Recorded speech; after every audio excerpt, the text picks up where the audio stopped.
It's the bus stop, swerving into what's hot. Coming live, Shady Sports, yeah, we got it on live. Sports and music, yeah, let's get into it. Do it like no other, do it. Blueprint for consuming the team that's never losing. Coming live from Colorado, like Chet and follow. Shady Sports, the motto, fresher than avocado. Play by play and ball for ball, we coming to you from afar. Day to day and call for call, we talk about it all. Yeah, it's the bus stop, talking sports and hip hop. Jump on the bandwagon, cause we talking what's hot. 8303, Denver, what's happening? We got sports action, come take a ride with us if you DJ and a rapping. No capping, stand LinkedIn, bringing sports and rap news, stats news, and talking Denver Zuzu. And we ain't hard to find, we on Shady Sports Network like all the time. Gemini and Static got the ball, it's time to grind. It's the show you won't wanna miss, not one line. And ain't there not a show bringing what we bringing. So go ahead and tune in, man, we just hanging at the bus stop. Shady Sports, Shady Sports, Shady Sports, Shady Sports, Shady Sports, Shady Sports, Shady Sports, Shady Sports, Shady Sports, Shady Sports, Shady Sports, Shady Sports.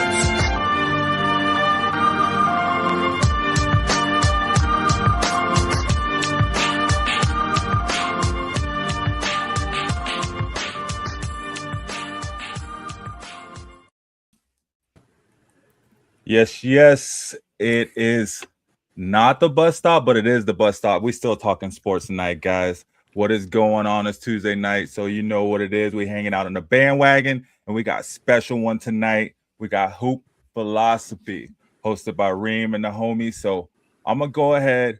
I'm gonna turn it over to you, Reem, so you can let them know what the show is, and then you guys get right into it.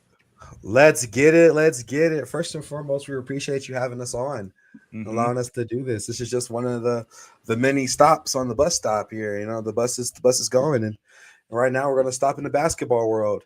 And today we're going to take a deep dive into hoops. Usually on the bus stop, for people who are following along with us, usually we go through, you know, many different sports topics.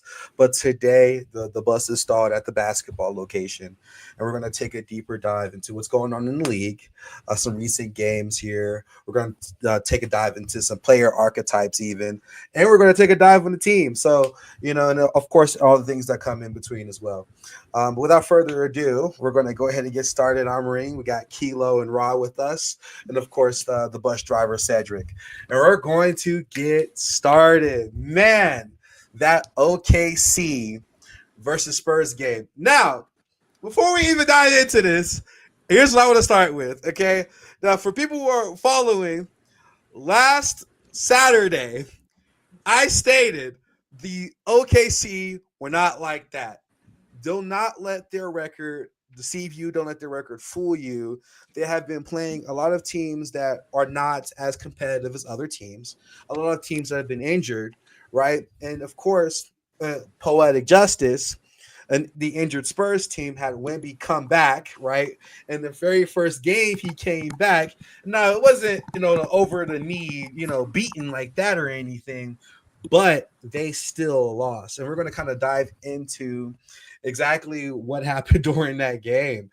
So the where I want to start and kind of let Key kind of go from there. But I think when you're looking at the teams like the OKC Thunder and the Spurs, their bread and butter is that transition defense and offense. And this is in the words of Ra here, not to steal your thunder or anything, but he says all defensive teams are transition offensive teams, which is true. Right. The identity of the Spurs and the OKC Thunder has been their transition defense. And this has kind of been the name of the game, if you will, during that matchup. And I'll let Key continue from there, brother. Yeah. I think OKC especially has always showcased that transition mentality, always getting back, always running lineups to make sure that is the focal point. I mean, we're looking at Caruso as small forward, Luke Dort small forward, Case and Wallace as small forward. The list goes on and on. So, and I think in OKC versus Spurs, we saw one lineup: Chet, Holmgren, Caruso, Dort, Shea, and Kaysen, I believe it was. Yeah. And they ran that for how many minutes? 4 or 5. long enough, you know. So I think for OKC to make that work showcases maybe the destination that they're going. The Spurs, on the other hand, as much as I love their transition, it's all Wemby. It's Oh, for sure. all Wemby. Oh, for sure. We were watching one lineup. What was it? It was and Penny, Keldon. Who else was that out there? Oh man, that lineup was that. Okay, so listen. First quarter, I think, right? End of the first quarter, they had Harrison Barnes at center. Now, this is the most grotesque lineup I've ever heard. Harrison Barnes at center, Julian Champagny, Keldon Johnson. Then they had De'Aaron Fox and what's his name? Stephon. And I'm like, who's the big? And mind you, they didn't score at all during that point of time, like at all. Like they didn't get a single bucket, like not even a little bit. But one thing I noticed in this game, the offense and defense got drastically better with Wemby on the court. It was night and day. It was night and day. And in the words of Ra, which I'll let you talk here in a second, about their defensive plan against Wemby. What did you notice there? What did you notice in that defensive plan? Bro, they're hacking, bro. They're throwing bodies at bro. It's just awful. Like, it was awful. And, you know, at this point, Wemby's just rising above and shooting over people. So it's like the amount of physicality, I guess the refs are allowing it. The league has to allow it. But they're just trying to push him off every single spot. They're pushing him off the free throw line. And it's just crazy. I want to kind of talk about this comment from Lou Skunt. He said, I find it interesting that teams PPG has went up from 10 PPG to 20, or from 10 PPG from 20 years ago, but ratings are down 40%. Increasing offense obviously didn't bring in television viewership. I think the story is a little bit deeper than that, and I didn't want to dive into that when it comes to this particular game, because there's a lot of fouls. And I think the stoppage of games, and of course we watched this game together, and it was so many game breaks. Like, golly, that's number one. Number two, I think they were scoring more prior, and it kind of went down, and now it's a little bit up from maybe the 90s. But I feel like as far as viewership, just to kind of quickly talk about that, I think as far as viewership is concerned, even if you guys have been watching on Instagram, I'm not sure if you've seen this, Edric, but when Shea went up for a mid-range shot and he kicked his foot out so that he can get contact on the way down, so he can get now mind you, this was in the clutch, like, you know, I see why he did it. Bro landed directly on his heels. He landed directly on his heels in front of his torso. Disgusting work. Like, I'm talking about boys hitting the Mr. Crocker, like trying to make sure he gets contact. And I think that kind of style of play really can be, you know, off-putting to somebody trying to watch this, especially. Also, finding the way to watch the freaking NBA game. Another thing, you gotta have Prime. If you don't have Prime, good luck. You know, like, God. We're not going to talk about, for legal reasons, how we watch this game. But yeah. But anyways, yeah. So other than that, one thing that I want to let Key talk about, because you had a good point about this earlier, which is running that transition with the ball. Not Key, I'm sorry. Rashad, you said this earlier about the passing abilities from Stephon Castle versus De'Aaron Fox. Let you speak on that. Yeah, man.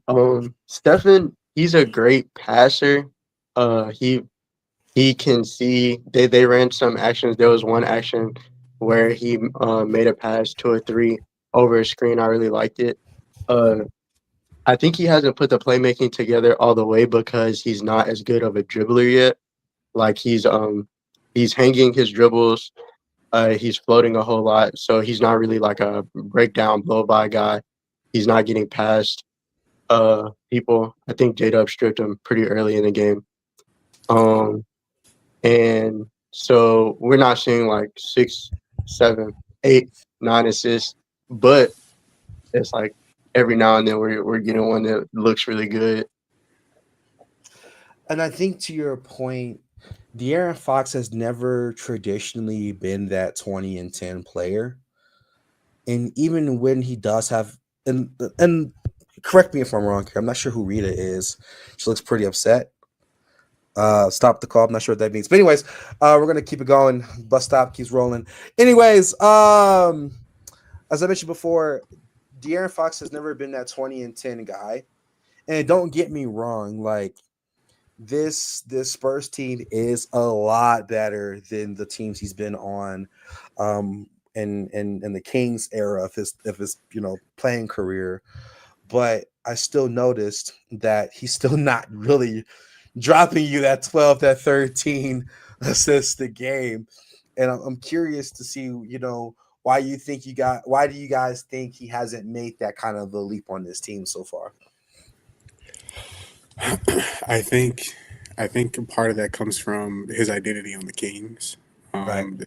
It's just never really been what he was called on the court to do, and I think that it was evident in the kind of players that they brought around him, secondary ball handlers, people that could make that extra pass. I mean, at one point in time, we thought they would get Tyrese Halliburton next to him. So, it just kind of proves that he's just not going to become that guy to get more than 7 assists a game on an average. Okay. My question becomes for you two, right? With this Spurs team, was this win a fluke? Is this sustainable? Like, what is y'all's mind when it comes to this particular game? Obviously, we saw it. It was a very close game. Of course, they took a little bit of the lead in that fourth quarter, but still, like, do you think this kind of play style is sustainable for one, an 82-game series, 82-game season, and two, of course, 4 playoff series? Yes, I think they have a lot of room to grow still. So I do think it's very sustainable. We saw some plays that were kind of like, "What are you doing?" That game. So it's like there's still things to improve on. We saw like a lob that was never going to convert. We I saw wish I could play that clip.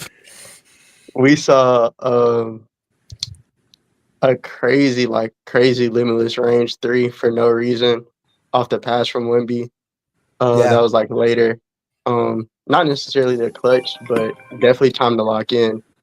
So like we see some things that are definitely still improvable, and I do think that they can maintain this. For sure. What about you, Keith? I think a lot of that comes from their ability to just outshoot the Thunder. A lot of teams don't get the opportunity to do that with the defensive presence that the Thunder provides. But we had showcasing from Fox where he shot 40% from 3. Devin Vassell shot 40% from 3. And no one on the Thunder could match that. We had Jalen Williams was the only person able to make 2 threes that night. Do I think it's sustainable for the rest of the season? I think the fact that they've been able to win so many games without Wemby is part of the evidence we're looking at here. As far as the playoff series, it just depends on the right matchup. I think some of the guys on the roster are ready. It's evident tonight or that night. Some of the guys, as we saw, were not at all. Here's my thoughts, right? Of course, Spurs outshot the Thunder. Woo! Which is true. They did. Shout out Kilo Quote of the Year. But look, my thought process is, as far as the Spurs are concerned, I do think they can find tremendous value in that dedicated playmaker personally. Right? I don't really think that answer is answered. I think if you were to put it all in a mixing bowl, like if you were to put a dash of Fox in there, a dash of Castle, a dash of, what's his name, a dash of that new guy, I Harper. forget his name, Harper. You put that together, you got some Neapolitan ice cream. But I think they need a dedicated 10 assist a night guy to make this roster cohesive, because they got a bunch of people that have a lot of overlap in their playing style. Like, let's be 100% offensively. There's not a large difference offensively, in my opinion, from Devin Vassell and Keldon Johnson for one. And then you add Julian Champagny. You know what I mean? And then you have another flex forward in Harrison Barnes, right? And then you got 3 guards that are all ISO guards, that ISO differently, and only one of them is a really decent passer. The rest of the 2 are coming into their own on passing. By the other two, I mean Harper and Fox. I think Fox's passing style, he's not really used to having a roster like this. He's used to, no offense, he has a grenade guy usually on his roster, and that was in Kevin Huerter. And I've watched a lot of Fox ball, like Kevin Huerter or the Malik Monk role on this team, where he's like, this is not working out. Bloop. He don't got that here.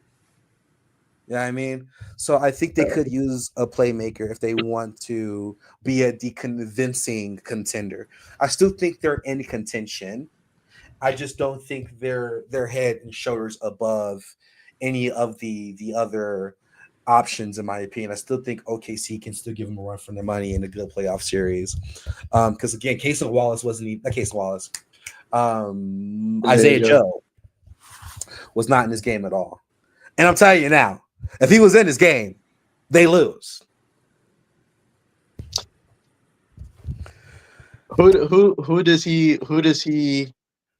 Whose minutes does he take and perform over? Objectively, Alex Caruso. Okay. Objectively, you're giving him less minutes, and because let's be real, some of those transition plays that we saw Caruso run this run, that's not happening. You don't have to do that if you have Isaiah Joe. You don't have to run those, right? You don't have to do those transition pull-ups with Jalen Williams. You don't have to do that. The offense runs differently in that scenario. I can see that. My question becomes, we know both teams have promising young talent in Thomas Sorber and Carter Bryant. How do they fit eventually into this? That's a gosh darn good question. Suffering from success is difficult, brother. Yeah. I think long term, especially when you're in a league where everybody's like super freaking good, you're going to have to make a statement for yourself on what kind of player you are to establish the I would say the value of replacement for you, right? If consistently, and I call this the what's his name, the Gilbert Arenas effect, where you're so darn good they have to start you. But they don't really like no chill kill. Okay, he's been like this the entire time. However, he was so good and he was busting, their butts in practice, and he produces constantly that they're forced to play him. So in a situation like those two players, they're going to have to consistently do better than the other options to make it make sense. Kind of similar to Peyton Watson on the Nuggets. Realistically, he became a starter. So Zeke Najee's not starting. So situations like that where the coaching and the play style of the game is just simply objectively better with you playing. That's what my opinion is on those two. What about you, Rob? I paid attention to them earlier this year, but I would like to see how they're developing right now. Neither team needs non-shooters, and I think that's the biggest deal. I think that's even when you're talking about the Spurs and all their flex forwards, like it's fine if everybody can shoot. If everybody can shoot, run an action, leave it up to their coaches. You know, it is what it is. But Carter can definitely play some defense. Haven't seen a whole lot of Sorber lately, but this year I don't think it's happening. And the next two players maybe moving, free agency, trades. I think we may see a lot more of them. I wanted to piggyback on one thing you said with the Spurs, which is we're going to talk about the flex four concept later. Oh, trust me. But I think the Spurs are actually doing this a little bit different. They're kind of going for like that combo guard, to be honest with you. Like Devin Vassell, you can put him at small forward. He was a starting point guard for them for like 2-3 seasons. But they just got so many guards that they're like, well, he's 6'5", small forward. Same thing with Keldon Johnson. Keldon Johnson was originally a guard, but he has forward like tendencies kind of similar to like a Josh Hart, but he's still 6'5". Same thing with Dylan Harper. He's 6'5" guard. Same thing with De'Aaron Fox, another guard. Honestly, when you have Wemby locking down, literally, and I mentioned this earlier, like he locks down half of the court, like he's a defensive back, like locking down half of the outfield, like downfield. Like you don't really need as many guards, as many forwards putting their hands in the pot there, to be honest with you, because then you start to create a mucking up the floor there. Okay, what's going on with this? Oh, I saw this. Yeah.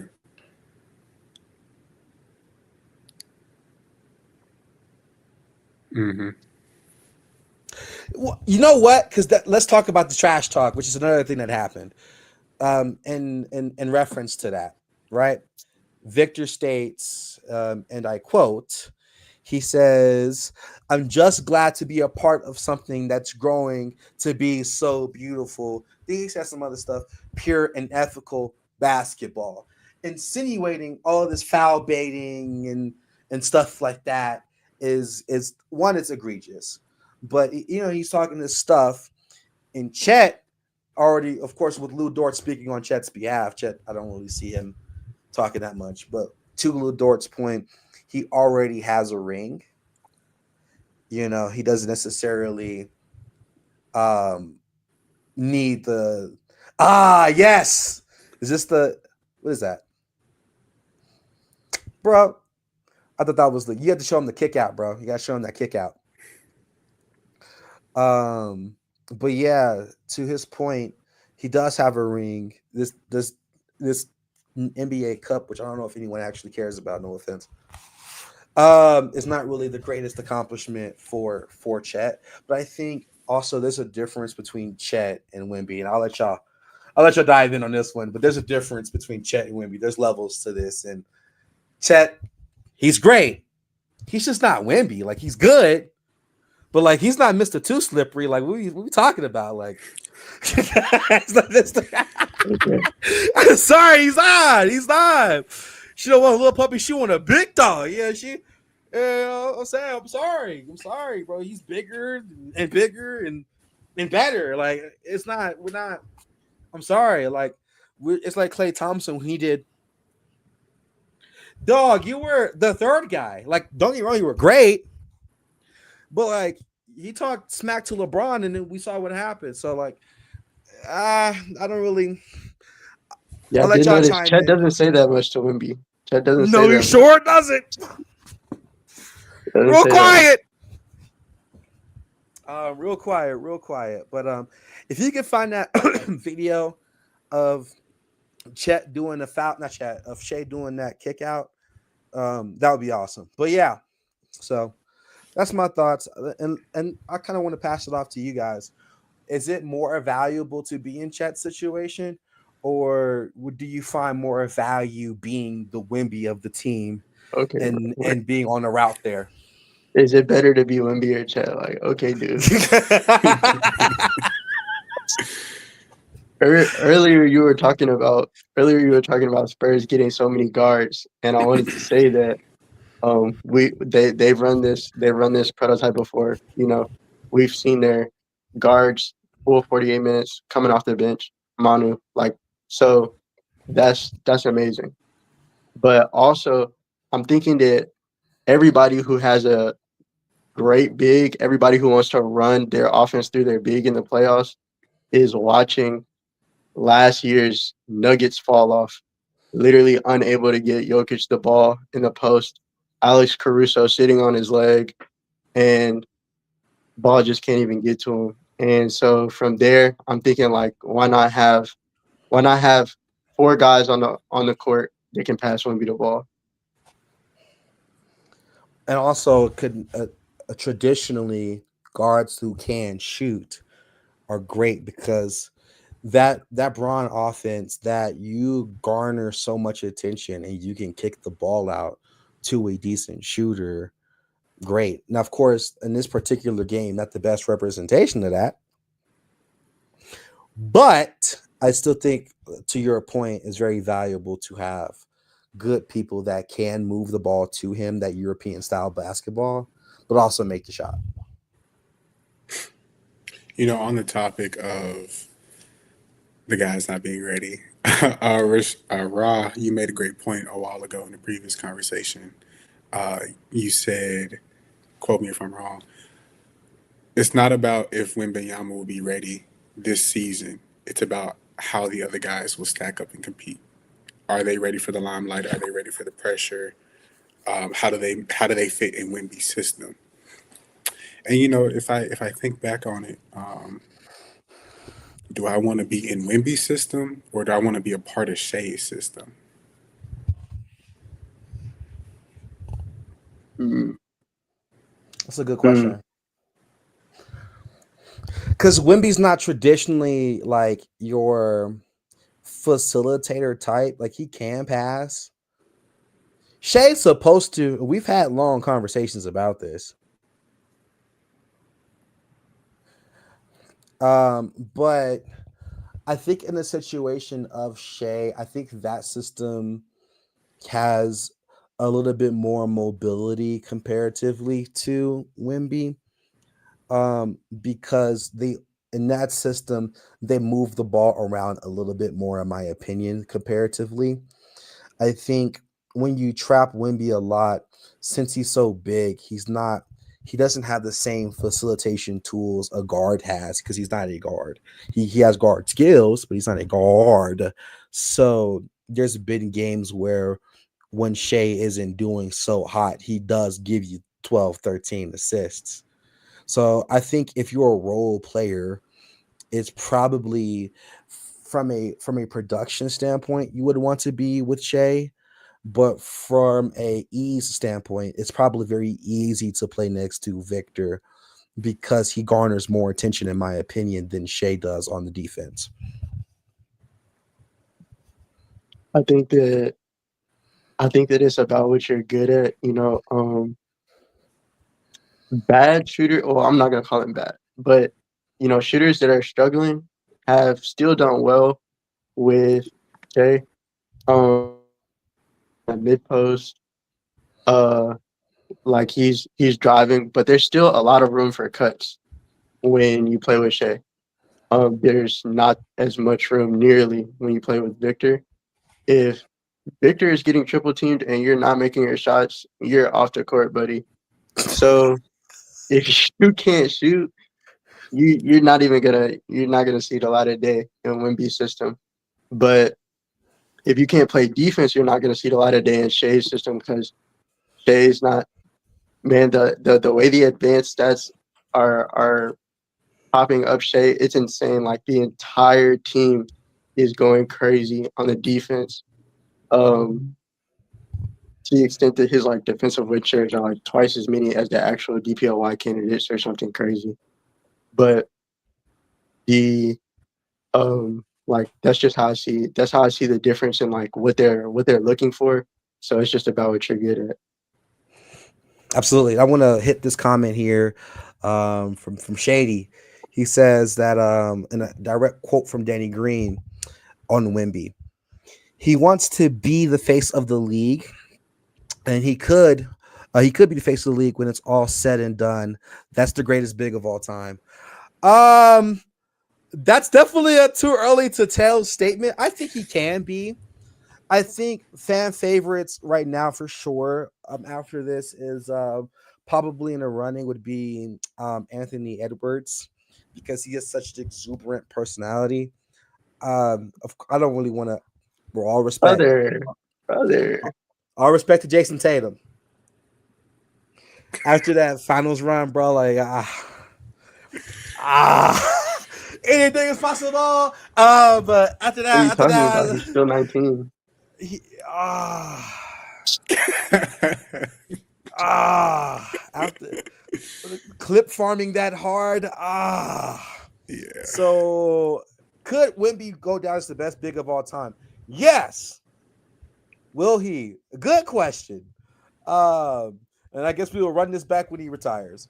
But yeah, I think he could be. I don't know if he will be though. That's just too early. But I mean, you're not getting anything better than a 7'5" guy who has an 80 ball handle on 2K. So I don't honestly 85, but that's neither here nor there. Brothers actually kind of like 99 everything. So yeah, you don't remember what he did to Derek Lively? Don't do that. you know, in the words of other system greats, Hezzy Pool, that's OD. Hezzy Pool that's is OD. crazy. No. Running the break with a tween cross, Hezzy step back, 7'5" and 1, screaming on the ground. No, sir. But anyways, we're gonna take a quick promo break here, and we'll take a deep dive on Dyson Daniels and kind of that archetype, and kind of looking at the mind behind the ball here. So we're gonna take a quick promo break. We'll be right back.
All right, that was our promo break. Now we're going to talk about kind of highlighting a player archetype and a specific player, kind of take a deeper dive into the perspective of individual play instead of just looking at an overarching team. And of course, we're going to, ever so often occasionally go through different kinds of archetypes. And today, we're going to talk about Dyson Daniels. Rock, go ahead and take the lead, brother. I want to hear your thoughts here. What's your mindset and understanding Dyson Daniels and this player type, brother? Man, Dyson Daniels is a player that I love to watch. Just as a small introduction.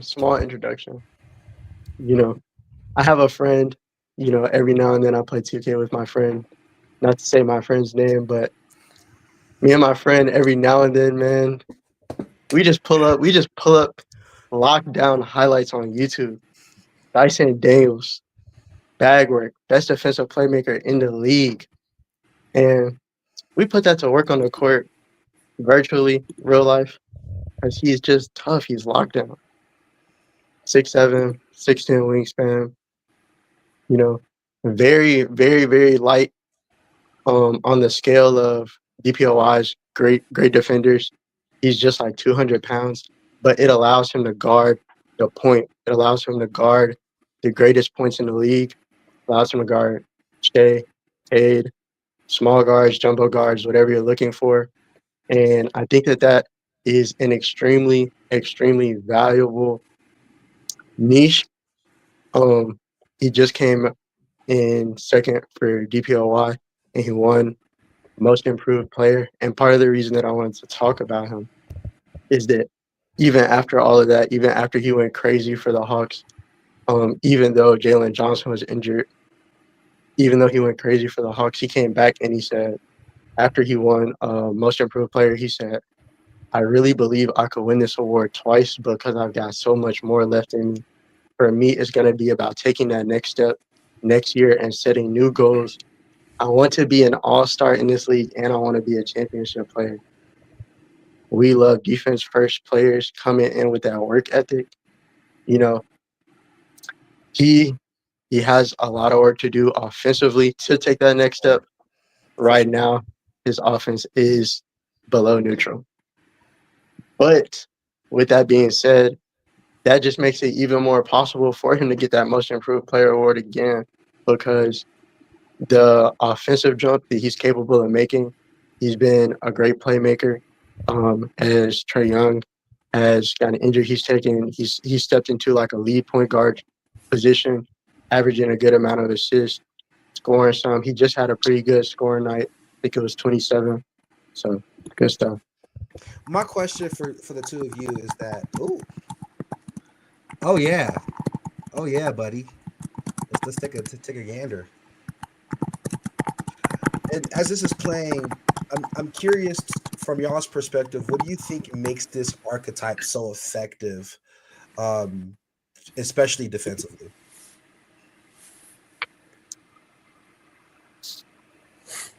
His hands, his position. Oh, good. You say that as he gets the most diabolical still. I just like literally the moment he got the nastiest still I've ever seen. His hands, okay, for sure. I watched a video once upon a time from Dyson Daniels talking about his timing. He kind of recognizes that every player plays with a certain rhythm, and I believe that was a quote from Jaylen Brown. And Dyson Daniels kind of adopts that and kind of makes sure you're uncomfortable. He knows he has the size on you. He knows if you have the size on him, how to disrupt you regardless. He knows how to play effective. He knows how to play behind you. We see it here first. Like, as you're talking about that, that's literally his best attribute is if you see, especially in this particular play, mind you, Jalen Brunson got bag work. Like, this is not a scrub, right? He's used to pressure. But Dyson Daniels knows how to, in your words, make somebody feel extremely uncomfortable. And also he makes the correct pass very, very often. And of course, this is kind of a trait with, foreign ball in general, right? Especially, European ball. Honestly, I kind of want to dive into that idea here with Australian players. In general. This piece plays very similar to this. So does Joshua. He also makes the great passes as far as playmaking is concerned. Maybe not the best defender. And also, all three of those players really aren't the best offensive players. I want to know if you guys ever noticed that and have any thoughts on what I just mentioned there. Absolutely. So there's this old interview he did, I think, with Pro Insight, or was like the name of something, I don't know. But he spoke on it himself. They were asking him what's the difference between playing with Australians and playing with Americans, and he said that he was used to like getting his teammates involved. There was a lot more passing in Australia, and when it came to playing with Americans, like it was just like go get your bucket. A lot more individual talent. And like it was kind of an adjustment. So I see that in like the way that he plays the game. He doesn't he's not a like super. He's not super aggressive, and you see that with like all of the Australians early on. Like it takes them some time to adjust, and their like team culture is a big portion of how they do that adjustment. You know, we've seen some good examples, some bad examples. Josh Giddey was struggling on the Thunder because he needed the ball in his hands to really just make use of his abilities. He wasn't Man, he wasn't as much an off-ball shooter at that time. Had some horrible performances, but it was just a system. And now he's going crazy. And Ben Simmons was going crazy. Team culture was not it. So situation didn't, he couldn't thrive as much before that adjustment period came through for him. But I think right now, especially because the Hawks are just really truly letting him run point and not forcing him to play like a play style that's not his. He gets a lot of buckets, push shot, floater, right around the rim. He's tall. He's tall and playing point. So he usually has like a 3-inch height differential on his matchup, plus long arms for a guard. So it's all coming through for that. I'm curious to kind of hear y'all because, especially on this thing I'm about to say, with this particular archetype, it's so different, right? You're not getting this out of every player for sure, right? You're not finding this on your local USC team. However, my question becomes, is this style of play being utilized to a heavy degree sustainable for championship success? Because that's the overarching, goal of the game, right? We're trying to win a chip. Because if you think about it, and we can kind of talk about who's similar in this archetype, and you mentioned Ben Simmons. Yeah, you mentioned Ben Simmons, and with Ben Simmons, I personally, he almost did it. Yeah. Like 2019, he almost did it. Yeah, he was one bounce away. And of course, y'all can, make your own decisions. But let's be real. If Ben Simmons and Joel Embiid faces that Warriors team, they're winning. However, outside of Ben Simmons, have y'all seen this archetype really find that level of success in a championship setting? If I had to say honestly, and me and Ra have talked about this a bit in the past, if we take the archetype itself and kind of strip it of its specifics, so the floater, the guard playability, the flex forwardness, you just take it bare bones as is, and a defensive playmaker, you can you could take this as far back as the 90s. You could take it as far back as the 80s in some instances. Scottie Pippen comes to mind off the rip. Draymond Green in most recent times. I think the versatility of a defensive playmaker is what showcases his prowess, and why when it's adopted in a new system, it's always it's always amazing to watch, honestly. I got a hot take, fellas. I'm gonna shoot this one from half court. I got a hot take.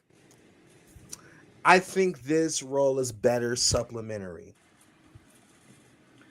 I personally don't see this particular archetype. If this person is the best person on your team, it's like the Jeremy Lin effect. It's like, and I love Trae Young. I love Ice Trae.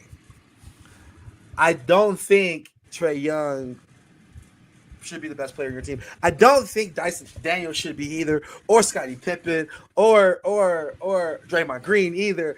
Because if you run into these situations, right, this archetype can very, very easily become an issue because of the offensive lack of consistency, in my opinion. Well, I'll let y'all talk on that one. I'm just curious. I personally myself don't know if this is sustainable for most situations with this archetype. I would say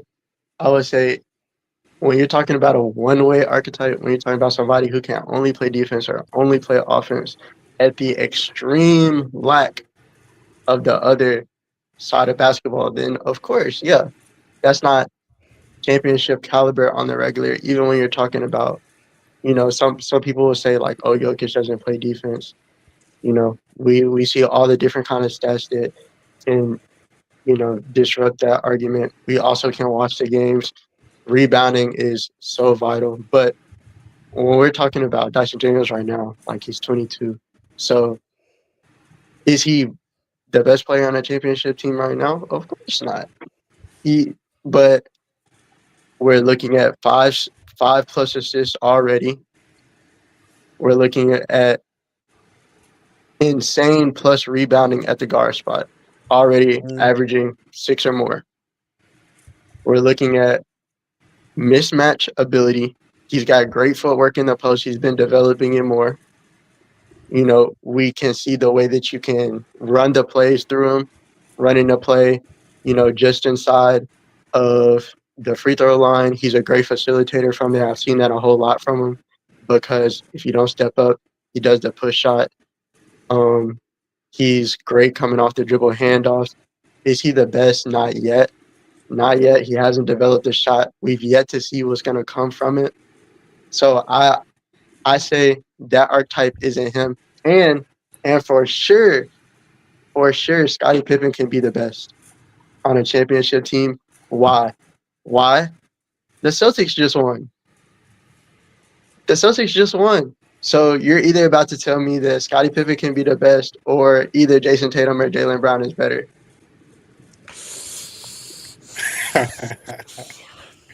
Of course, right? And to my point to that, and some old heads might get mad at me for this one. I think Jason Tatum's just a better offensive player than Scottie Pippen, and I don't really think. I'm sorry. I think his bag is deeper. I think his Jason Tatum's bag is deeper. I'm sorry, bro. You seen Jason Tatum? I just think his bag is deeper. Holy. And then you saw what happened with No Jordan on the team. Did he make it to the finals? He won 50 games. Holy. Yeah. Hey, the Hawks won 50 games with team time. Wow. I don't know. Shady. I don't know, because I'll tell you right now. Okay. I don't know if Scottie Pippen could. I say with a better constructed team, sure. I think Scottie Pippen does have that. He has that Kawhi Leonard feel to him, of course. I think, of course, he's better all time than Kawhi, but Kawhi has been the best guy on a championship team. Though, if that Warriors team was healthy, he ain't winning the god. That's neither here nor there. But multiple teams are not healthy every year. No Steph. Multiple no teams are not healthy every year. I agree, but no Steph, no KD. If we're going to turn injuries off, only the MVP should win chip. My statement is you beat Green Lantern without the ring on. Like, let's not pretend like that 76ers team wasn't stacked. No, it was. It was. I'm not gonna lie. JJ Reddick was on it. Jimmy Butler. I know. I was kidding. Tobias Harris over me? Yeah, I know. But still, y'all gotta put some respect on Pascal, though. You know what I mean? Like, Pascal. Yeah. I love Pascal. I mean, he did his thing in the finals. Shout out to that man. But let's talk about Serge Ibaka, Marc Gasol, the guys that did the work. Did you say Marc Gasol? Man, what are we talking about? Marc Gasol was Medicare age at that point. Anyways, the point I get into is I think this position is better suited supplementary personally, but I can see you making the Kawhi Leonard argument. I can see you making the Scottie Pippen argument. And of course, in a situation of Dyson Daniels, which becomes the question, one, with his current trajectory, he does have crazy upside, amazing upside. I just don't know offensively if you were to give like Sean Livingston 30 shots a game, would he win you a chip? No disrespect.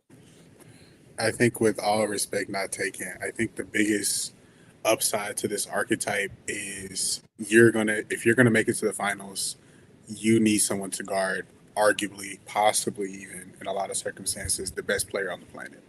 Sure. We saw that in 2014 when Kawhi had to guard LeBron, Sure. and that was a large reason why they won. I agree. Again, Draymond Green, who was his assignment? LeBron. Time just tells the truth. He held LeBron to a 30-point triple-double, man. Hey, Woo! I mean, it's better than a 45-point triple-double. I don't know. Yeah, it's true. LeBron still led his entire team in, his points and blocks and steals. But who won though? But who won though? Yeah, thank you. Oh, that's true. I think having that defensive player, but again, there are those situations, and of course, you can argue that Kawhi was the best on that first. Okay. I'm not saying Dyson Daniels is winning MVP and carrying bums to a chip. I'm not saying that. Okay, I'm just saying he's a DPOY caliber player. Oh, for sure. They can run the point. Okay, and it makes team building so much easier when you have people that can play extremely versatile. Anyway, I agree. I think Dyson Daniels, I feel like if you threw him on the current Lakers, for example, they could use a Dyson Daniels. I think any championship caliber you could throw Dyson Daniels on the Nuggets right now. Cedric be happy. Throwing flowers out. They might win. like golly. But I agree. I think any contending team could objectively use a Dyson Daniels style player. And I think, and to your point, which is, yes, he is DPOY relevant, and I think he's underrated for sure. Yeah. I think he's underrated for sure. But long term, where do you guys see Dyson Daniels' trajectory in your mind as far as the players is concerned? Well, I'll let you take the floor. Last year, he shot 34% from three. Was that indicative of his total ability to shoot? I don't know. But he played 76 games, and that was his percentage. Free throws. He shot 59% from the free throw line. So, what that says to me is he has a lot of work to do shooting. His ability to give you 12, 14, 15 points on the regular without that shooting is showing me that he's actually very able to get to that bucket. And if you are just talking about his inside game, it's already very, very, very efficient.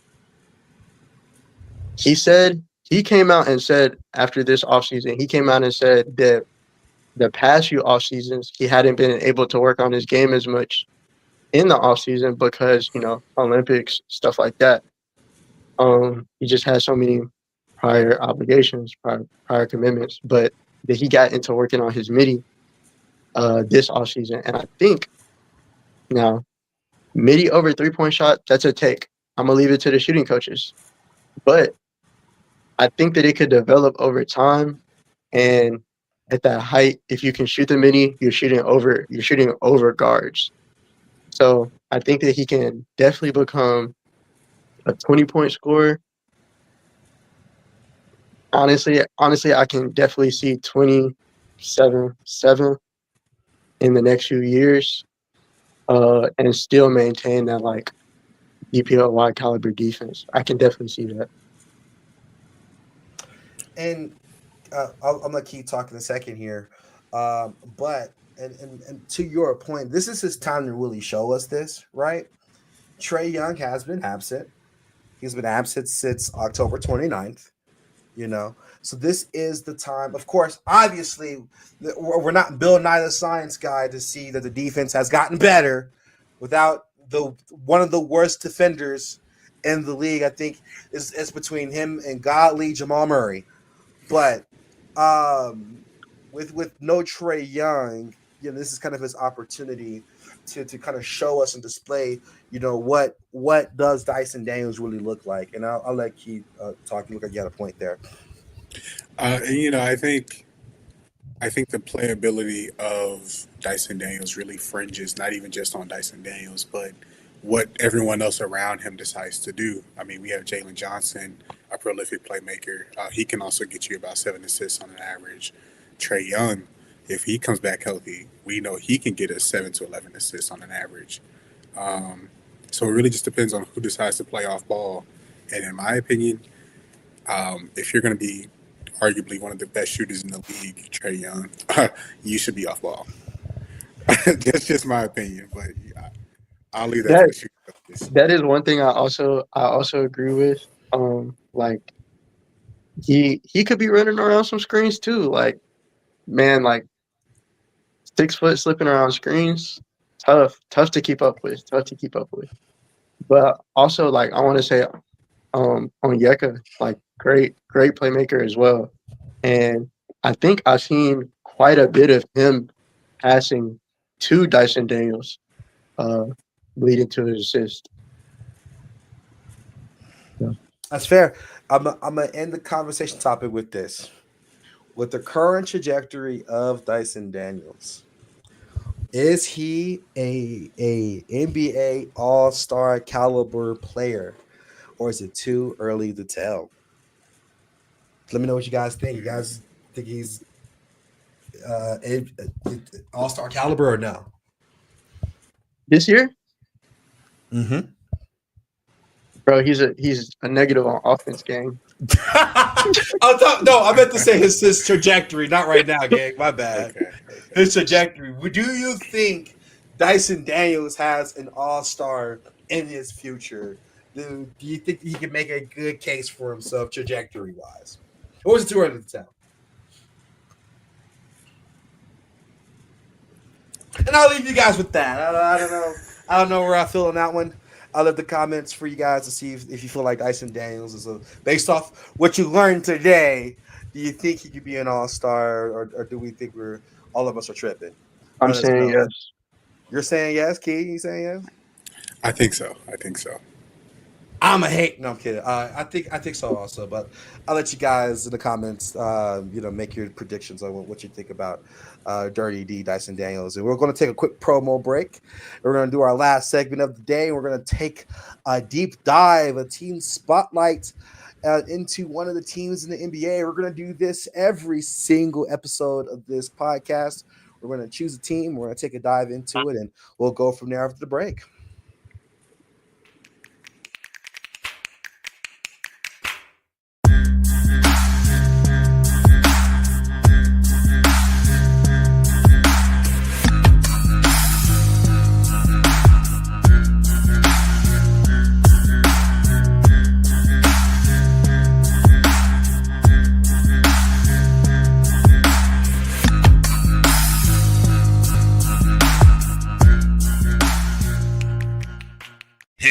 Eagles fan. Join my man Cool McCain and a host of others as they break down every single game, every single week in an objective manner, and also from a fan's perspective as well. Remember, this cast feels just like you. Nobody likes you. And you don't care. Fly, Eagles, fly. Eagles Elite Podcast, every Wednesday at 8:30 p.m. Eastern on YouTube and other podcast outlets.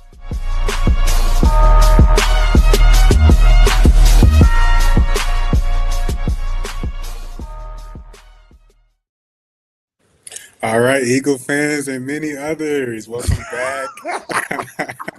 We are going to do a deep dive on the number 1 seed in the East right now. They are 21-5. There's no team like them or better besides the Thunder. The Pistons. And I want to start with JB Bickerstaff. He originally came into the NBA as an assistant coach to his father, Bickerstaff, for the Charlotte Bobcats back in 2005. Ugh. Right. Good God. And then he came in to the Timberwolves in 2007 as the assistant head coach to Kevin McHale.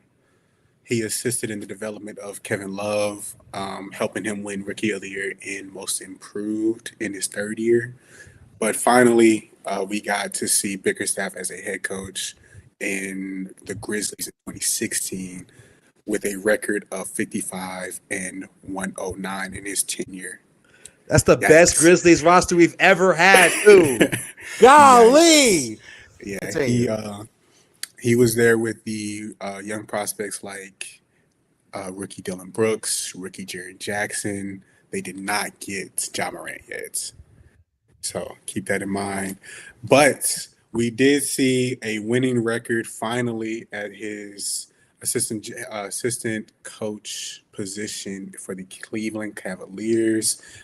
He helped them win 165 games in his tenure.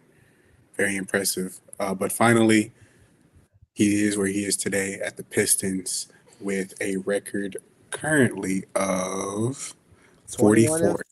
Oh. 44 and 38 last year and 21 and 5 this year. Here's the thing, and I'll let y'all talk, right? This Pistons team was so bad. Oh my God. Now, I don't know if y'all remember this season before this, and now of course I'll let y'all chime in, but they had the longest poo-poo streak in NBA history, the longest losing streak ever. JB comes there, Superman pose with sitting there with the Captain Morgan knee up, and it's been a different team since then. They even made the playoffs last season, and honestly, that was a really, really decent series. That was one of the better series of last year. If you thought they didn't last year, we had no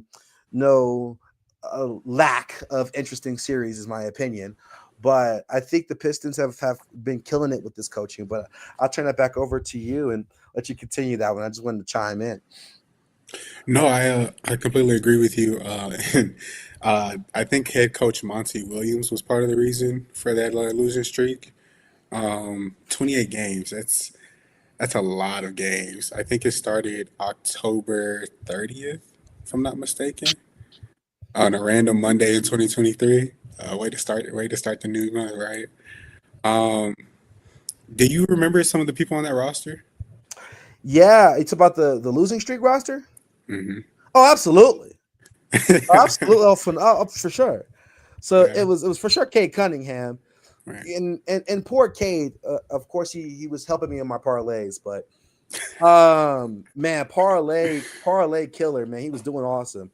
You just bet the over because if they had a chance in that game, Cade was dropping 30. But so it was Cade, it was Jalen Duren, it was Beef Stew. If I'm not mistaken, was Malik Beasley still there or no? No. So no Malik Beasley. However, there was Asar Thompson. Yeah. Because was that not the year that he started off very hot with all those rebounds and blocks? Defense.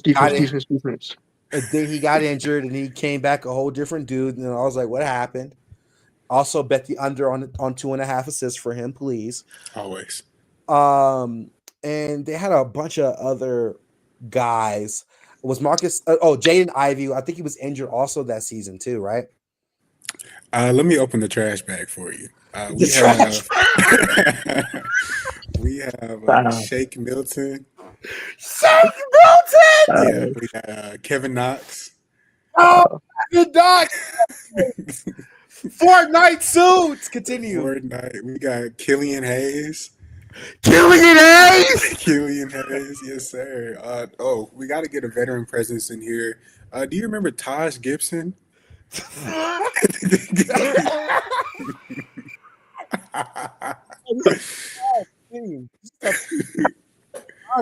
Robinson? Yes, That was sir. foul. Minutes, That bro. was foul. Yes, bro. Yes, bro. Tom, Getting that's my relative dad's minutes, age, bro. bro. Also to back up Duran was Marvin Bagley. Yes, sir. Yes, sir. Can we get that cricket sound one more time?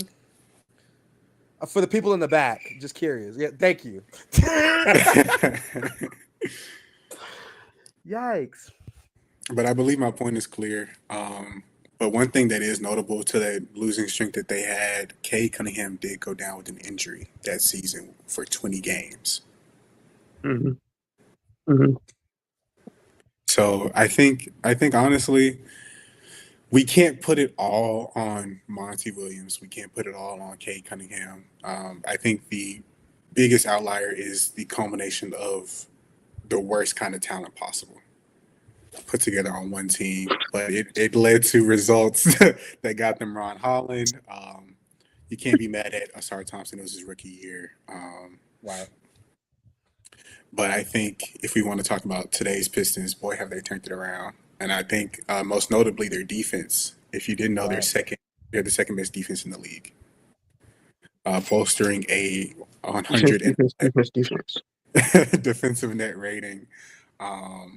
And quoting Raw earlier, every defensive team is great in transition, and this Pistons team is no different. Just a lot of flex forwards that can really just move the ball around.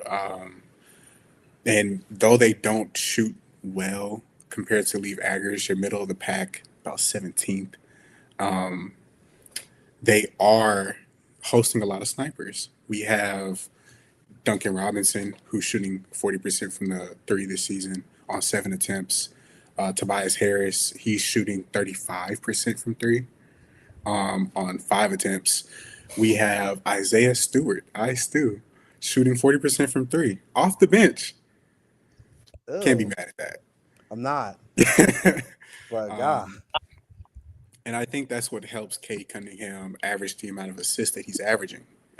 Currently, he's averaging about 9.2 assists. Unfortunately, he's also averaging 3.7 turnovers. And that's not appealing. And I think it does come with its grievances. But overall, we can't really put it completely on Cade. Even though they do have the shooters that I did mention previously, they still don't have the spacing possible to get the passes at the quality that we like to see out of Cade. I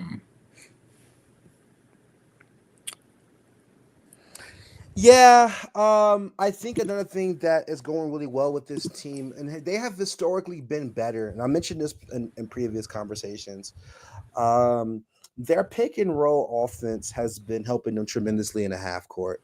Obviously, yes, they got a bunch of like flex forwards, like a bunch of them. Ron Holland, flex forwards. Beef Stew, he's special center, but he's like 6'9". He's really a forward. Same thing with Asar Thompson, also a forward. Tobias Harris, a forward. It's crazy. Is Duncan Robinson? He's also a forward. So they got a bunch of forwards. They're like a bunch of 6'6" and up guys. And when you're running that pick and roll offense, you really have a bunch of really solid options. Because, of course, if the pick and roll doesn't work with Cade's quick first step, Cade can really punish you off that screen, man. Like, he really can. So usually in situations with the Pistons, right, you get that pick and roll on an offense on half court setting, right? Let's say it's Jalen Duren. Bam, you hit Jalen Duren. That's a beefy guy.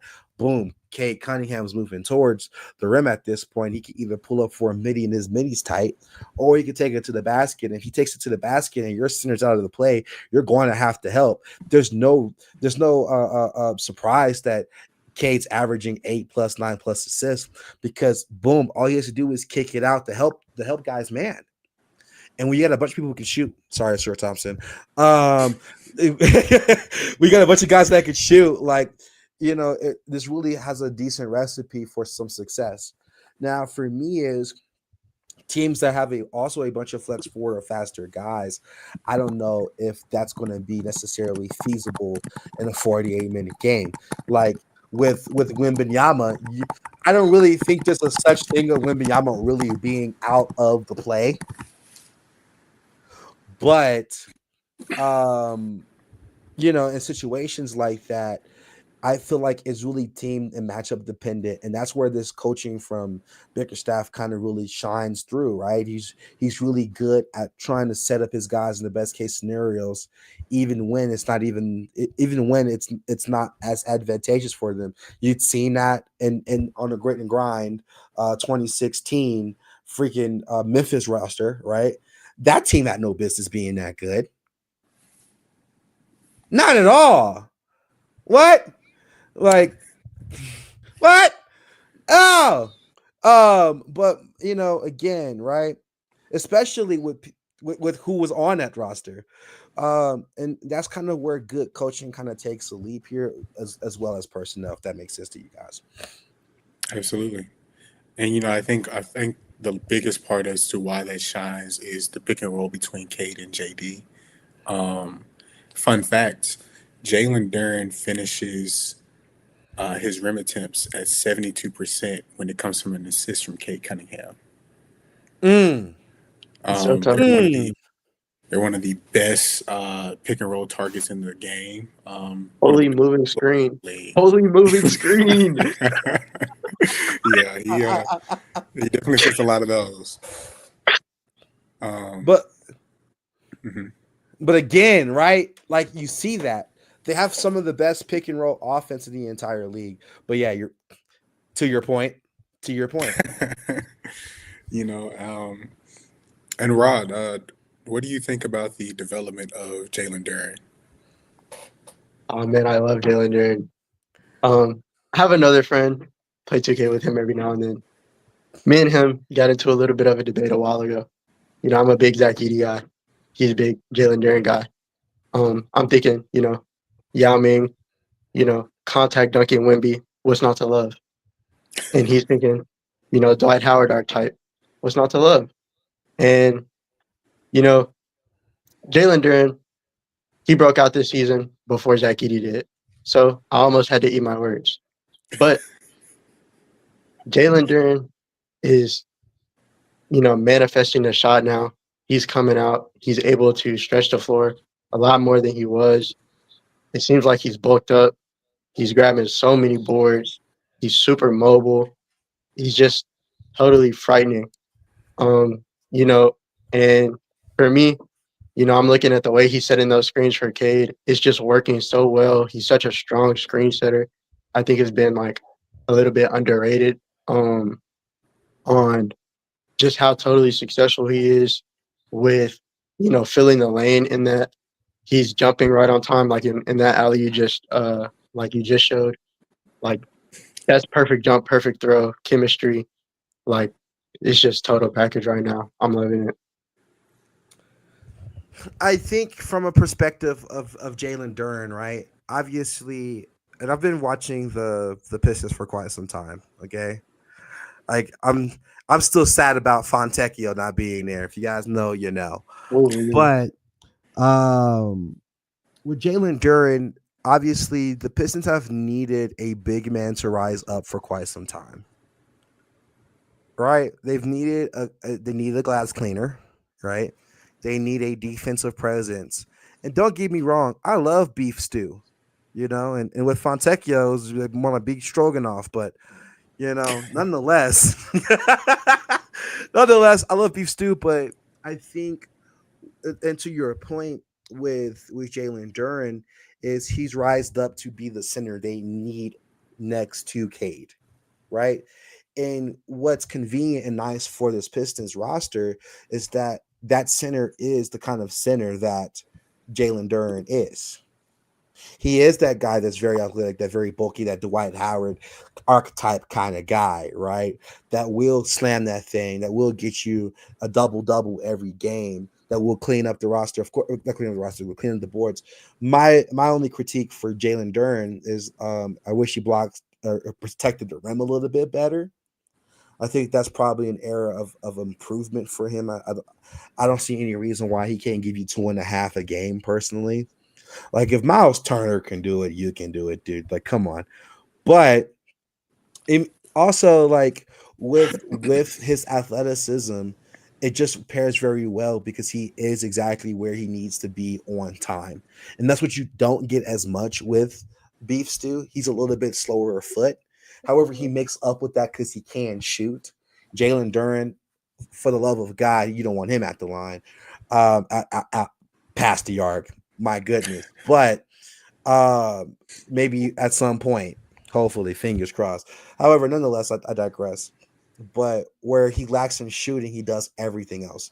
Great help defender, with the exception of that argument between him and Asura Thompson. If you know, you know. Great help defender. Just an athletic guy there where you need him to be. And I think that portion of his game, of him getting into spots, I think is really what evolved more than anything else. It's just like his ball awareness. And as we mentioned, as Rod said before, there are some players that just do not have that feel for the game. They just are out there lost. Okay. Like I'm sorry. And I no disrespect to this player, right? Sometimes as a Lakers fan, bro, ain't be out there lost, bro. Like, I'm like, bro, like Chris Smoove, give that man a map. He needs a GPS sometimes on some of these plays, bro. I'm like, bro, are you good? Like, sometimes it feels like with a player like Aiden, he's watching the game like we're watching the game. But you don't really see that with Jalen Duren as much at all. Like Jalen Duren's locked in, and I think that a level of assertiveness is really making the impact and allowing his offensive abilities that's already there. And he was working out with Rasheed Wallace over the off season, and I'm sure that helped tremendously for sure. But just having that feel and allowing your talent and your skill that you've built up to this point to kind of shine more, I think that's kind of where the leap is coming from, in my opinion, as a viewer. Okay, so I don't wanna bag on any players, but I think Luka Aiden is such a fitting comparison, just like in study, to Cade Jalen Duren. And I think I forget if it was a post game. I think it was a post game interview, maybe a month ago or something. It was a little while ago this season. But DeAndre Aiden said, sometimes when I set the screen for the guys, I forget that they want me to roll, and I go space the floor to the midi. And that really made me think about what you just said, because of course they want you to roll, but but yeah, it's just sometimes the guys, they don't know what the other people are looking for from them. When you were talking about Jalen Duren's rim protection, I think that may be a little bit more, everybody has to get on the same page. But part of Jalen Duren's mobility, he's playing the center, but I really think that he's capable of playing that power forward, Jaren Jackson, Evan Mobley defense. Yeah. And a lot of the times when a player that is 6'10", 6'11" steps out more and does that, the rim protection may be like more subtle, and that it ends with less blocks, even if it's effective. Sure. Yeah, that's all. But no, I definitely agree. Jalen Duren's to the Lakers, bro. Sorry. Trying to get Bron that 5th chip. I don't know if the Pistons will let him go. Now, fun fact, the Lakers did try to trade for him last season while they were trying to get what's his name from the Houston for the Hornets. Mark Williams. Mark Williams. Yeah. After they drafted Dalton and traumatized him. Yeah, they did. And also local news, not to get too crazy off topic, but local news, I did hear murmurs that Luka did meet with the front office trying to find out what GA is talking about. But so I think what's his name? Dalton might be gone for good. 7-man total roster? Yeah, honestly, 6-man. It could be 7. Honestly, shoot, at this point, they're not gonna have no cap space. They pay me $100K. I sit on the bench. I fight LA right now. I'll post up.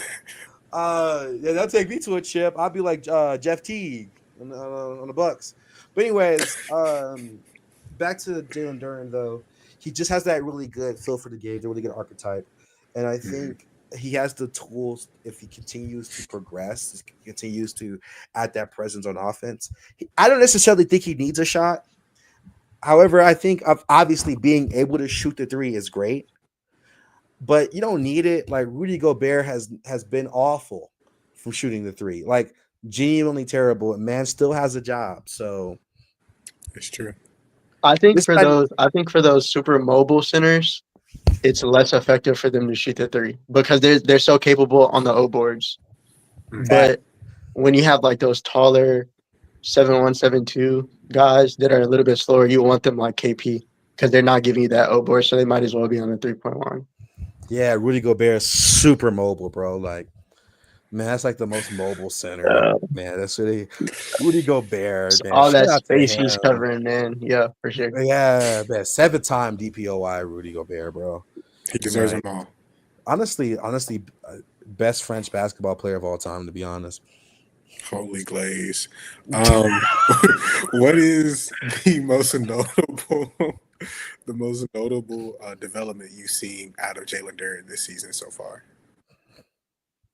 Consistency. Not gonna lie, I'm gonna be quick with this one. Consistency. As a recovering betaholic,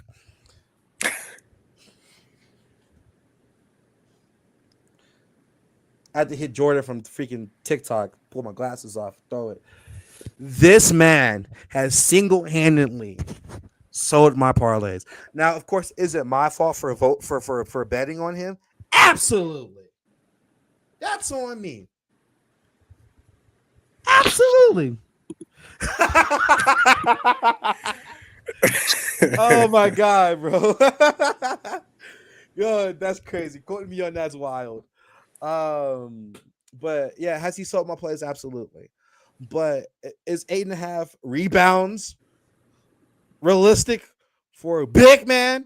Yes. And he's gotten a lot more consistent with that this year. He's got a lot more consistent on getting boards, got a lot more consistent on getting points. That consistency has literally been key to their success. They're not winning half of these games if Jalen Duren doesn't show up, and he does consistently every single night. And that's why, and that's the thing I've noticed the most out of anything Phil, regardless. He has just worked on let me do what I need to do night in, night out, every game. So, and honestly, I think he really deserves kudos for doing that because that's a bit of a.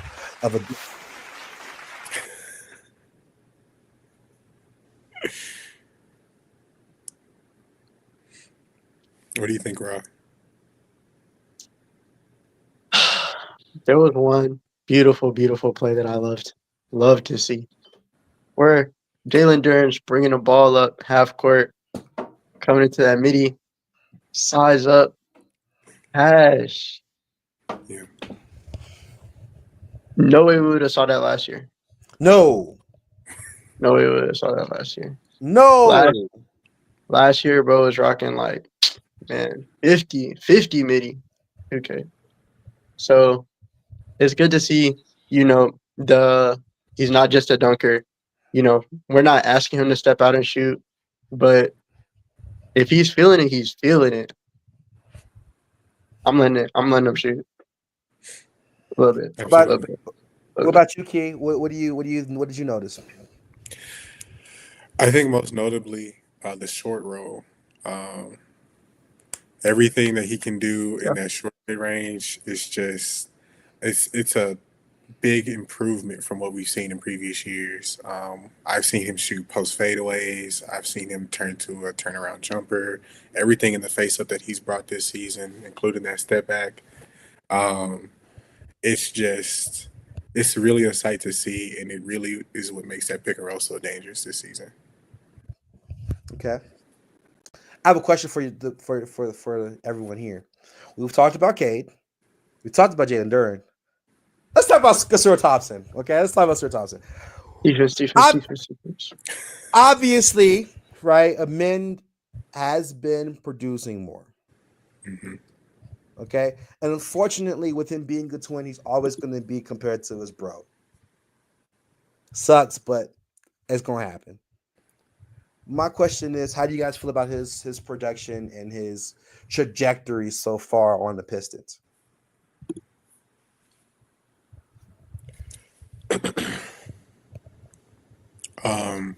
I think personally, the stats don't tell the full story for what a star can bring to the table. Like Rod's been mentioning, defense. Everything that he brings is it's something that you can't measure with any statistic. It's with 12 points a night. I mean, it's it's it's like I want to be excited at it, but it's like it with he's only attempting less than 1 3 a game, 0.7 to be exact. He's only making 0.3 of those 0.7 threes a game. So it's all coming from cuts. It's all coming from being some part of that pick and roll concoction that they're cooking up over there. And at 12 points per game as an off-ball player, that's amazing. When your point guard is averaging 9 assists, it's like, how impressive is that? Yeah. I would agree that he's not creating as much offensively, and I think that while I do think that defense first players are extremely valuable, you have to have one aspect to the game on offense. Shooting, finishing, playmaking. Our number one success story on defense first player in this era is Draymond Green, and that's the playmaking. Now, you can say that playmaking is a tad bit overrated. Passing the ball to Steph and Clay should be easy, but it's playmaking. 6 assists is 6 assists. Wow. Yo, that's Wow. foul, bro. That is so. That is Wow. unbelievably foul.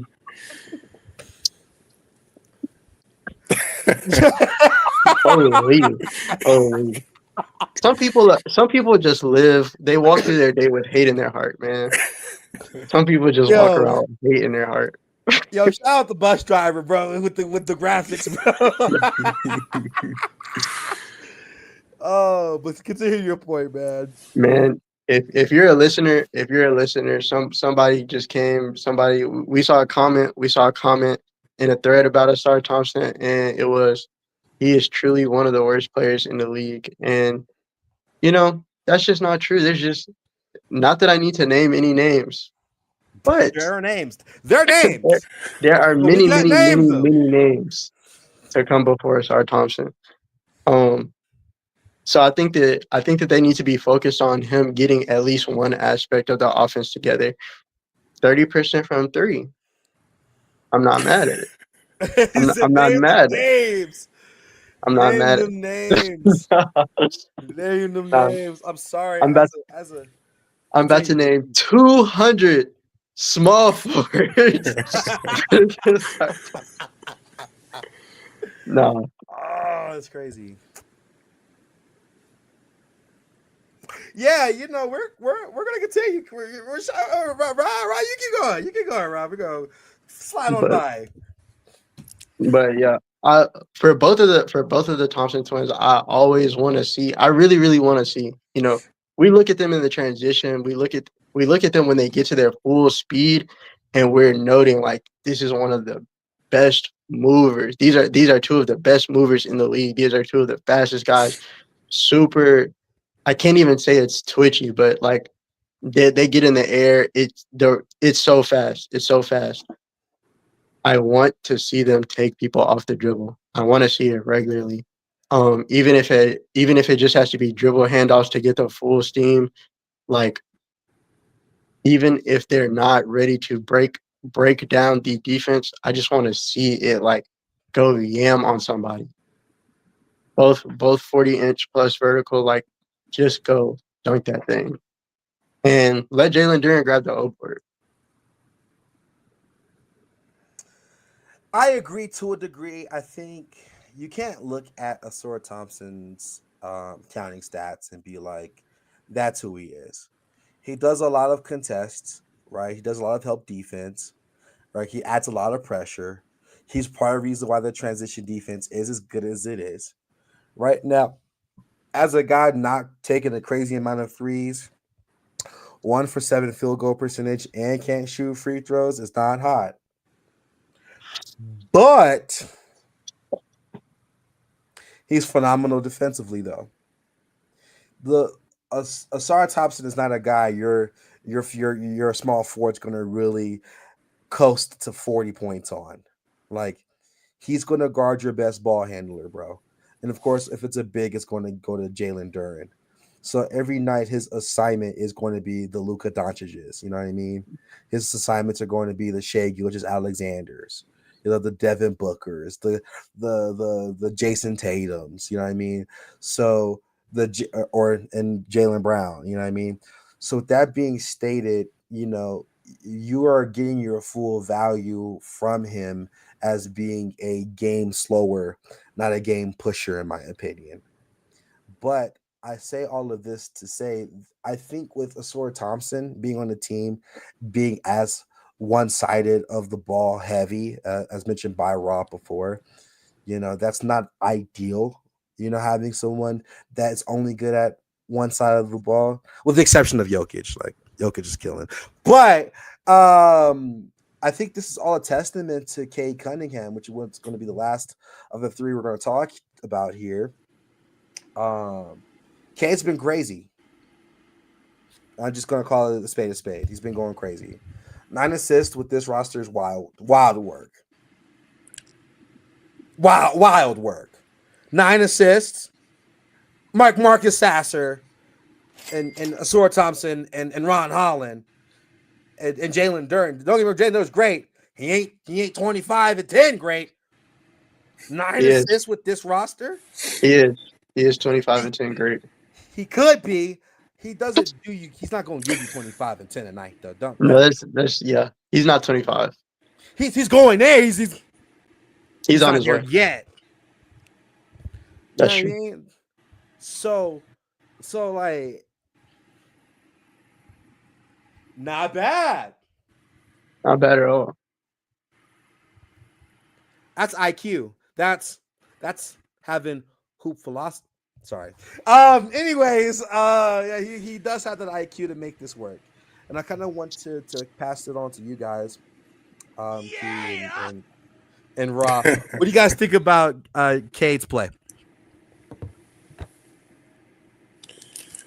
Personally, I think it's nothing short of amazing. I remember we had a conversation about Cade when you were trying to get me on the hype train a couple years ago, Reem, and how he was, at the time, one of the most effective mid-range shooters. It was a crazy advanced statistic of like 62% from the effective field midi. I don't remember exactly. Maybe it was 2024. Maybe it was last year. But I say that to say that it's all come together. He stepped up on the threes. He stepped up on his finishes. One of the things I'm always seeing in his highlights right now is his reverse finishes. And I think that's really just a testament to the amount of practice that he can get against amazing defenders. I do think they have a few steps before they can reach that contention. But I do think that they can hold this first seed for the rest of the year. Yeah, I think he's a player that's going to get MVP votes. I think he's at that level. I think he's an all NBA player. and he is. So one of the things that I used to say was, all great winning teams need to have a mind. Like they have to have somebody who's the guy when it comes to scheming on the court, when it comes to understanding what's about to happen next. And the more that I see that, especially that one play, well, not especially, but it was highlighted in this play that was pretty recent.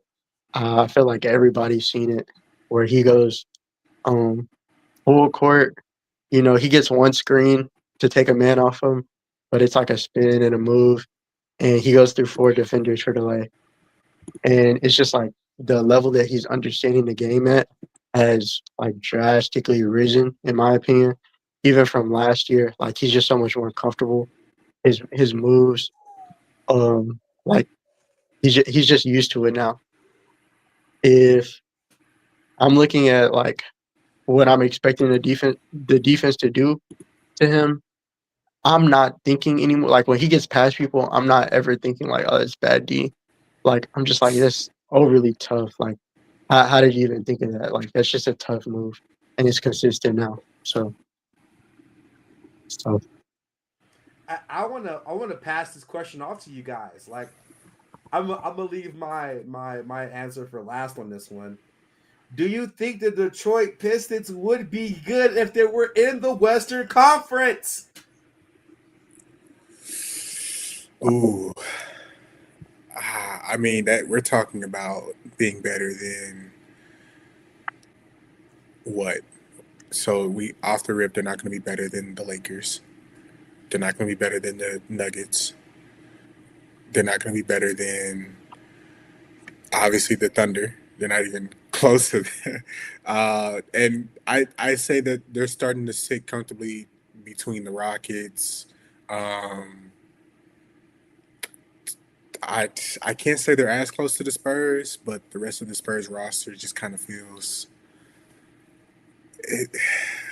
Yeah, it makes you make one of those faces. So I think they can sit somewhere between the 6th and the 9th seed. That's how competitive the West gets. What you think, Rob? So, are you saying that the Lakers are better than the Spurs? Yes. They are currently with a better record than the Spurs, if I'm not mistaken. I'm standing 10 toes. The Lakers are beating. I'm not even a Nuggets fan. I got this crap on. Okay, and the Nuggets are better than the Spurs too. Yes. Right. Okay. I'm not mad. I'm not mad. Welcome back to Bus Driver Show.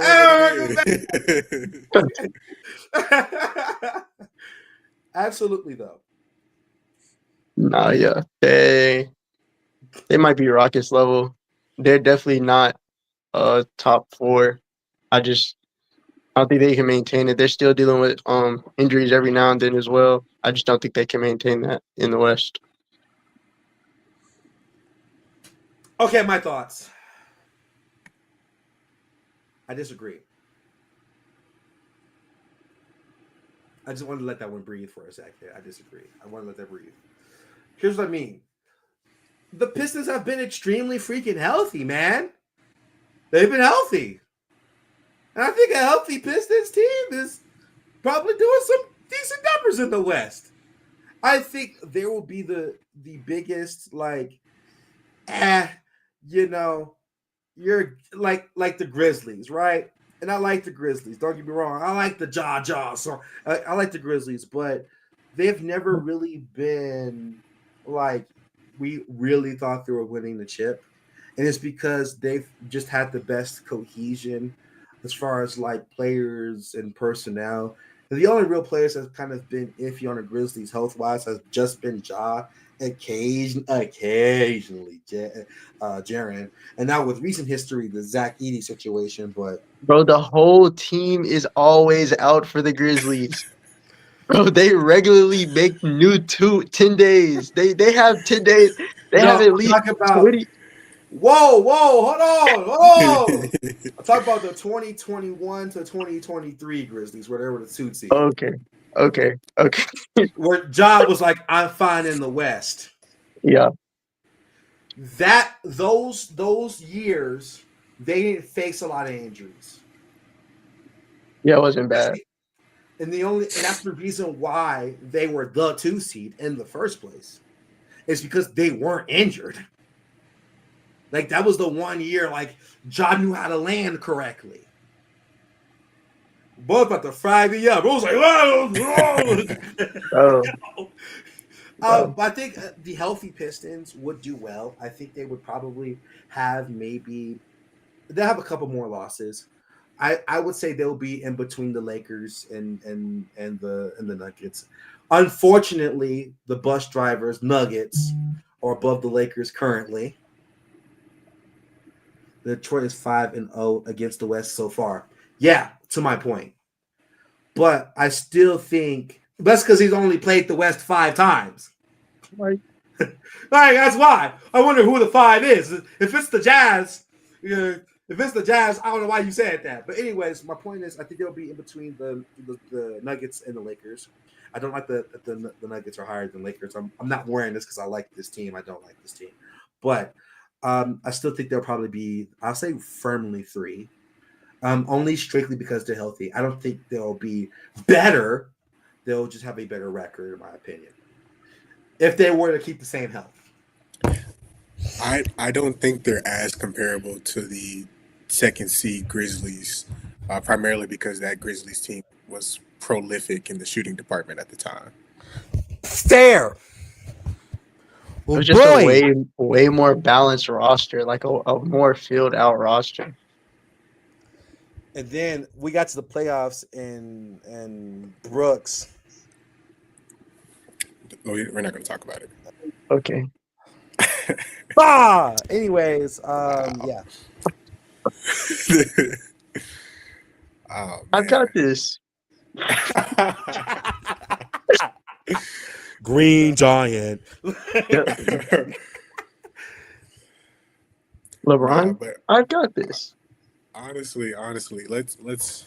If I had to ask you guys one question about these Pistons teams, are they legitimate contenders or are they pretenders? What do we think?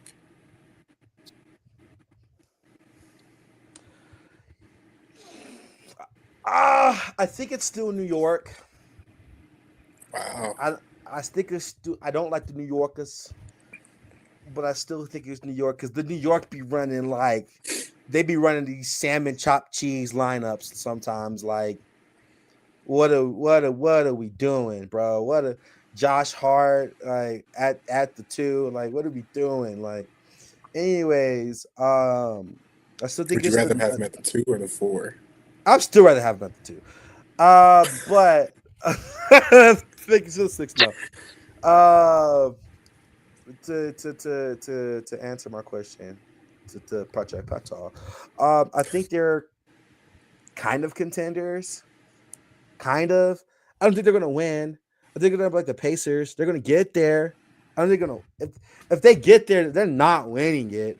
Like, I don't want to be a hater, but I just don't think they're gonna beat any of the top 4 teams in the playoffs. Like, if LeBron sees beef stew again, he's going to be a beef patty by the time he's done. Whoa, that sounds tough. Never mind. Nonetheless, I think they're contenders in the sense of, will they get out of the East? Could they? Yes. Will they win the chip after that? Jazz hands up. I think they are. I don't think they're contenders. I think that they are good. I think that they are up and coming.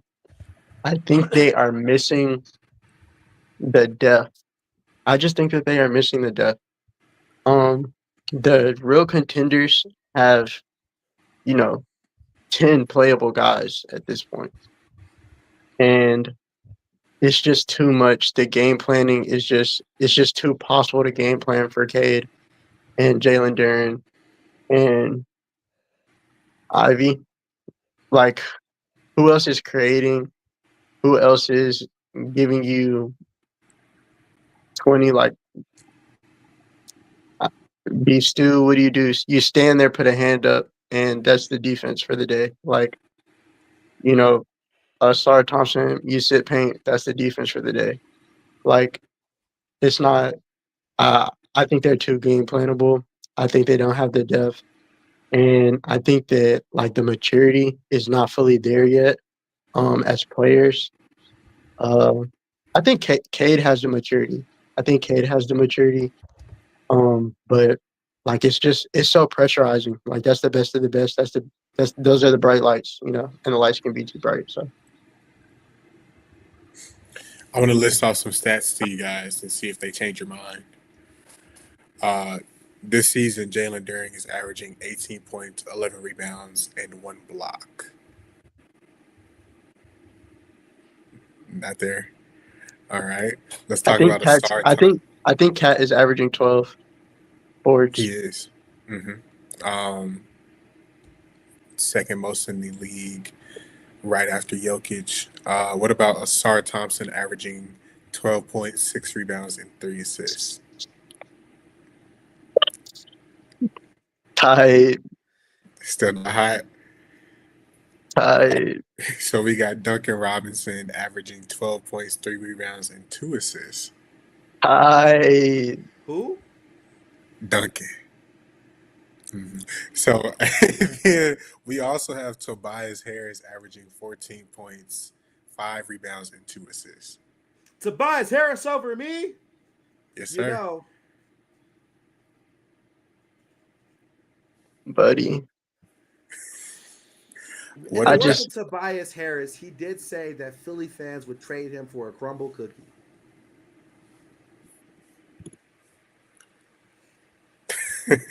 These are not phenomenal numbers.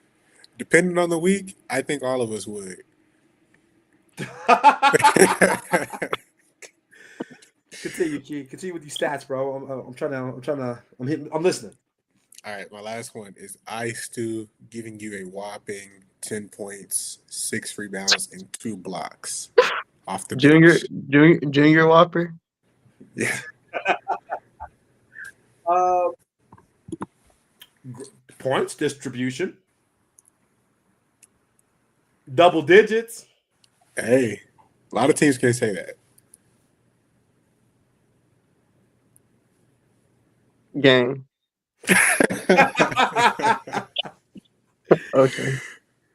Listen, I bring up these stats not to talk down on them. I honestly do think that they can be contenders. Personally, I do agree with you, Reem. I don't think they'll make it far in the East. And I think the biggest staple is whenever I think about the East, I have to ask myself, can the number 1 seed get past the Miami Heat?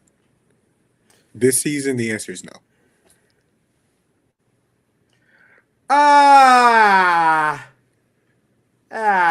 Here's what I think about that. No, the Jimmy Butler list Miami Heat?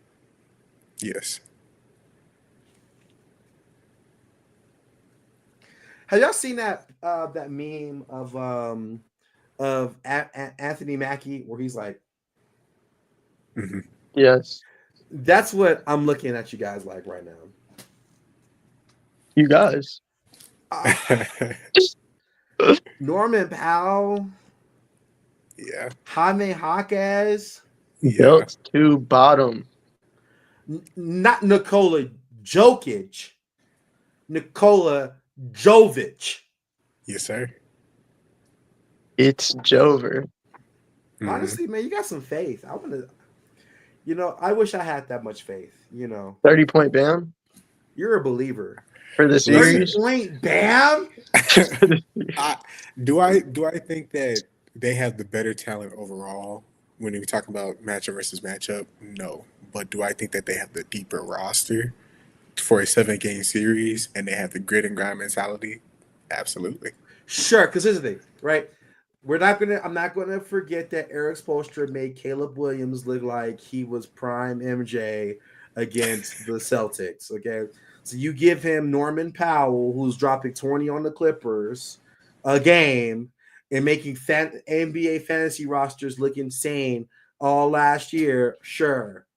But I don't know about that one. But if they did beat the Pistons in a 7-game series, that's because the Pistons lost. That Miami Heat team is going to take advantage of you only if you're not really about it like that. And without Jimmy Butler there testing their gangster, I don't know if they can continuously do that. So, but nonetheless, I get your point, and I personally think if they do make it out the East, they're not going to win, so it won't matter either way. Philosopher Reem. What do you think, Rob?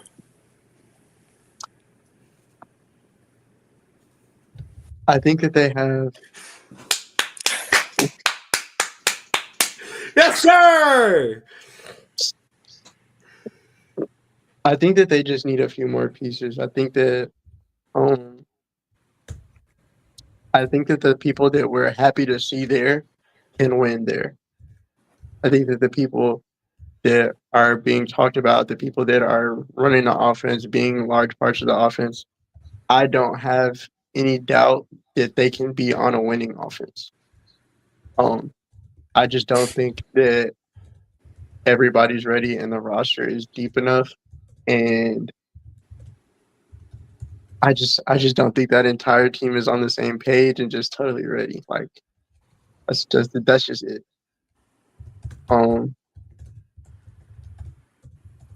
Yeah. They have one perimeter defender and one semi-rim protector. I'm a defense guy. I don't love that.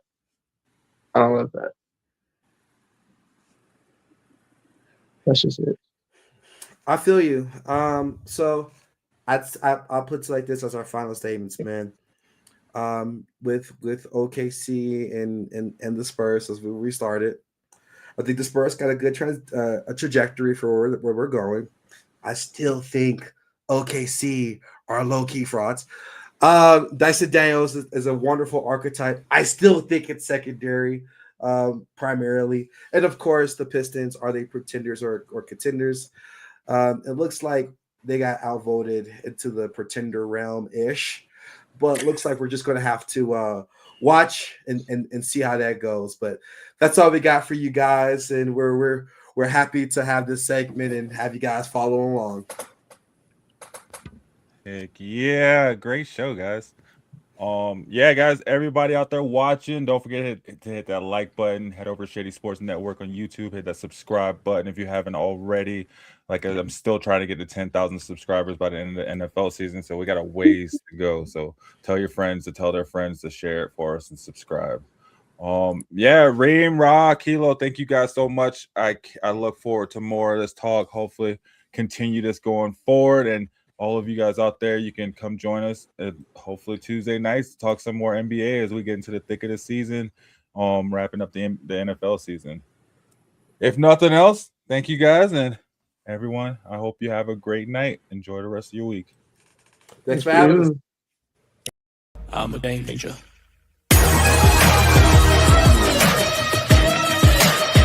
I'm a game changer.